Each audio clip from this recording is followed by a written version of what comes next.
साथ और नए लेक्चर के साथ और नए दिन के साथ आपको अपने चैनल पर शामिल करते हैं। जैसा कि हमने अपने प्रीवियस 2 लेक्चर्स के अंदर प्रीवियस लेक्चर में हमने चैप्टर में कंप्लीट किया था, तो आज हम अपने चलते हैं चैप्टर नंबर 3 की तरफ। इसके फर्स्ट लेक्चर में हम वही काम कर रहे हैं, important and selective short question, जो कि हमने कहा था आपसे वादा किया हुआ है कि हम वही काम करेंगे जो बोर्ड के अंदर, जिससे आपके मार्क्स आसानी से आ जाएं, ताकि आप किसी भी किस्म की शर्मिंदगी से या किसी भी किस्म के फेलियर से बच जाएं। तो चलते हैं अपने काम की तरफ। तो इस चैप्टर में जो पहला इंपॉर्टेंट शॉर्ट क्वेश्चन कहता है what do you understand by reflection of light. कहता है कि तुम कैसे समझ सकते हो, तुम कैसे जान सकते हो किसके बारे में, रिफ्लेक्शन ऑफ लाइट के बारे में। क्वेश्चन आपका 5 टाइम्स रिपीट हुआ है। कहते हैं कि रिफ्लेक्शन ऑफ लाइट होती क्या है, इसके बारे में तुम्हारा क्या है, तुमने इसको कैसे समझना है।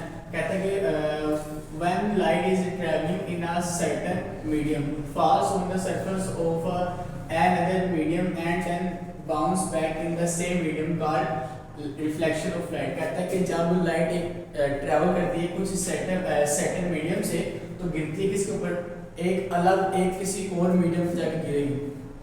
तो क्या होगा, जब वो लाइट ने ट्रैवल किया अपने मीडियम से, वो चली गई है किसी और मीडियम के ऊपर, ठीक है। तो जब क्या करेगा, जब वो दोबारा बाउंस बैक वापस आएगी, तो उसके साथ क्या होता है, वो दोबारा किसकी पे आ रही है, उसी सेम मीडियम पे आ रही है जहाँ से उसने ट्रैवल करना स्टार्ट किया था। तो उसको हम क्या बोलते हैं, रिफ्लेक्शन ऑफ लाइट। अच्छा जी, आगे हम चले। हमारा जो सेकंड क्वेश्चन है, कहते हैं define state law of reflection. के डिफाइन करना आपने स्टेट लॉ ऑफ रिफ्लेक्शन को। ये क्वेश्चन हमारा 7 टाइम्स बोर्ड में रिपीट हुआ है। कहता है नंबर 1, इसके अंदर हमारे पास टू स्टेट्स हैं इस लॉ की। पहला स्टेट हमारे पास क्या है, पहली स्टेट कहता है कि the incident ray, the normal and reflected ray at the point of incidence all lie in the same plane. कहते क्या होता है, इसमें जो अब इंसिडेंस रेज है और क्या कहती है, नॉर्मल, कहते हैं कि आप एक आपके पास होगी इंसिडेंट रेज जहां से वो रे प्रोड्यूस हो रही है, ठीक है, और एक आपके पास क्या है, normal and reflected ray at the point of incidence are lie in the same plane. कहता है कि इंसिडेंस रेज और एक जो नॉर्मल रे है, वो दोनों लाई करते हैं किसके ऊपर, एक ही पॉइंट के ऊपर, दोनों एक जैसे पॉइंट पे करते हैं, लाई करती हैं, गिरती हैं। अच्छा जी, दूसरे में हम क्या कहते हैं the angle of incidence is equal to the angle of reflection. कहता है कि एंगल ऑफ इंसिडेंस किसके बराबर होता है, एंगल ऑफ रिफ्लेक्शन के। जैसे आपने इक्वेशन को जाहिर किया हुआ है, I is equal R के, एंगल ऑफ इंसिडेंस किसके इक्वल है, एंगल ऑफ रिफ्लेक्शन के। अच्छा जी, अब कहता है हमारे पास क्वेश्चन नंबर 3 है। कहता है define the reflection of light. कहते हैं कि आपने रिफ्लेक्शन ऑफ लाइट को डिफाइन करने का होता है। ये क्वेश्चन आपको 10 टाइम्स बोर्ड में रिपीट हुआ है। The process of binding of light. कहते हैं कि ऐसा अमल जहां पे आपकी लाइट क्या होती है, बाइंड हो जाए, as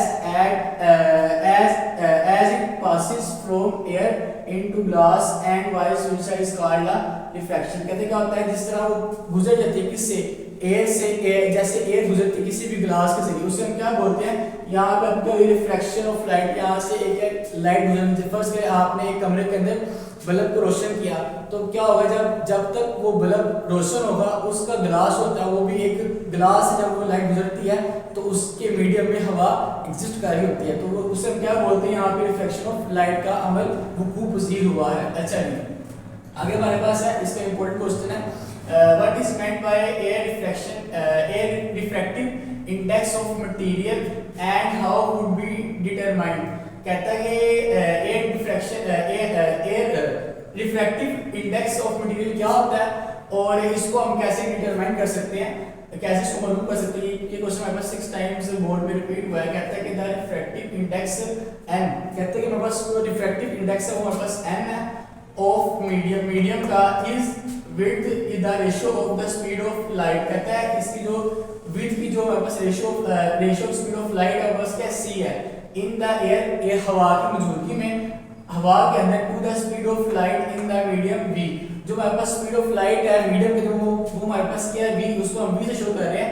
इसे हम क्या बोलते हैं, रिफ्रैक्टिव इंडेक्स, जिसमें हमारे पास इंडेक्स भी मौजूद है, हमारे पास उसकी क्वालिटी भी मौजूद है और हमारे पास उसका मीडियम भी मौजूद है।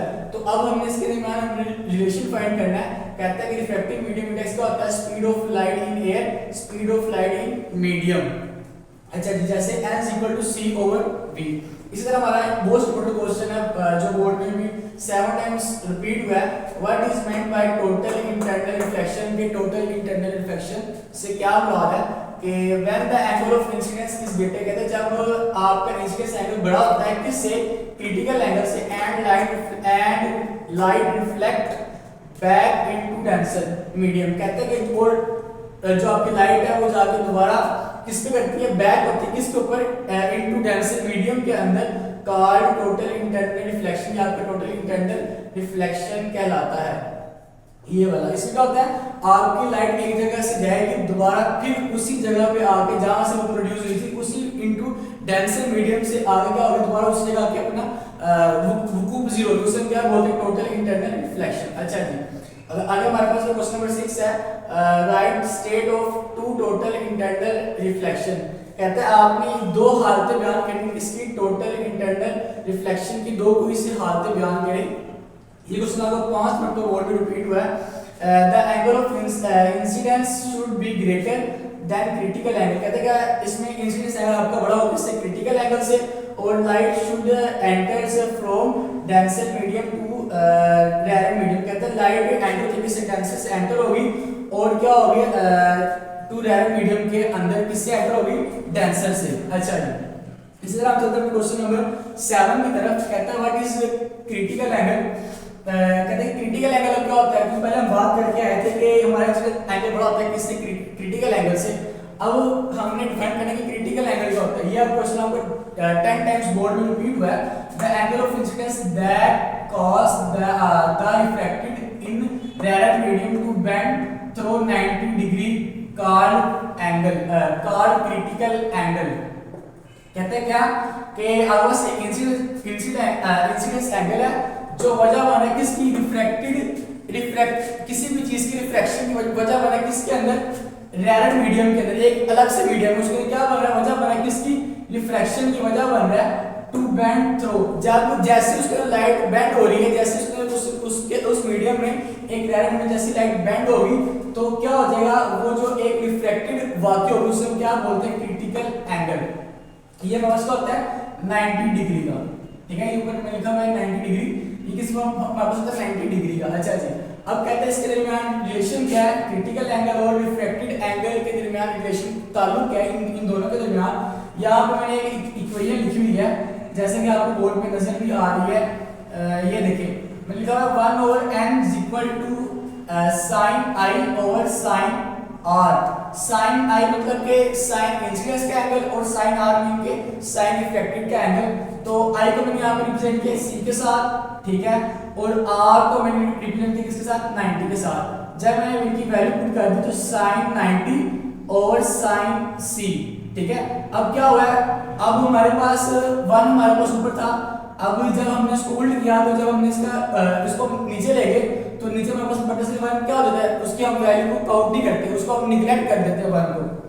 इसी तरह क्या हो जाएगा, हमारे पास जो r था ऊपर चला गया और जो सीधा हमारे पास नीचे आ गया। अब जैसे हमने उसकी वैल्यू पुट की किसकी, r हमारे पास था 90 डिग्री और c हमारे पास था इधर c मैंने वैसे इधर पुट कर दिया sin c। तो r जब हमने इधर वैल्यू पुट की, जब हम जानते हैं कि sin 90 किसके इक्वल होता है 1 डिग्री के, ठीक है, ये 1 के इक्वल होता है। जैसे हमने इधर 1 पुट किया हमारे पास आ गया n equal to 1 over sin c। ये हमारे पास क्या आ रहा है, ये हमारे पास रिलेशन आ रहा है किसके दरमियान, क्रिटिकल एंगल के दरमियान और रिफ्लेक्टेड एंगल के दरमियान। अच्छा जी, फिर कहता है हमारा क्वेश्चन नंबर 8 है, मोस्ट इंपोर्टेंट है, what are the optical fibres. के ऑप्टिकल फाइबर्स क्या होते हैं, ये जो करंट चैप्टर आपका चैप्टर नंबर 3 है, ये ज्योमेट्रिकल जो आपका चैप्टर है ये मोस्ट इंपोर्टेंट है और काफी बच्चों को इस चैप्टर को याद करने में पढ़ने में काफी मुश्किल होती है। इतना डिफिकल्ट वे से चैप्टर कोई नहीं है, इंशाल्लाह हम इसके नेक्स्ट पार्ट के अंदर हम इसको और इजी कर देंगे ताकि जो बच्चे इसको ताकि जिन बच्चों को इसको पढ़ने के अंदर या इसको याद करने में मुश्किल होती है उनके लिए आसानी हो जाए और सिलेक्टिव तरीके से वो इस चैप्टर को भी अच्छे तरीके से याद कर लें। अच्छा जी, कहते हैं व्हाट आर ऑप्टिकल फाइबर्स क्या होते हैं। कहते हैं are thin glass in which light propagates by total internal reflection. कहता है एक हमारे पास थिन ग्लास होगा जिसमें क्या होती है, लाइट हेल्थी है किसके जरिए, बाय टोटल इंटरनल रिफ्लेक्शन के जरिए।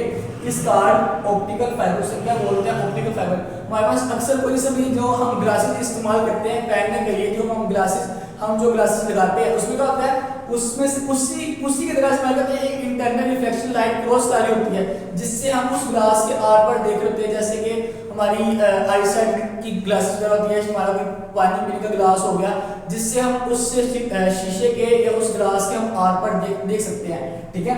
तो कहते हैं उसी का उससे लाइट क्रॉस लाइट फैल जाती है, उससे हम क्या बोलते हैं, ऑप्टिकल फाइबर्स। अच्छा जी, कहते हैं क्वेश्चन नंबर 9 क्या कहता है, with the help of diagram shows the converging use of magnifying. कहता है आपने डायग्राम की मदद से शो करना है कन्वर्जन को हम कैसे यूज करते हैं मैग्नीफाई करने के लिए, किसी भी चीज को मैग्नीफाई करने, किसी भी चीज को बेहतर करने के लिए, किसी भी चीज को बड़ा करके दिखाने के लिए। इसका मैंने यहाँ पे आंसर लिखा हुआ है, ये क्वेश्चन हमारा 9 टाइम्स बोर्ड में रिपीट हुआ है। यहाँ मैंने इसकी डायग्राम नहीं बनाई क्योंकि बोर्ड में जगह बहुत कम थी, तो आपके रूप पे ये लाजमी अटेम्प्ट भी हुई है, आप वहां से इसको प्रिपेयर कर लीजिएगा।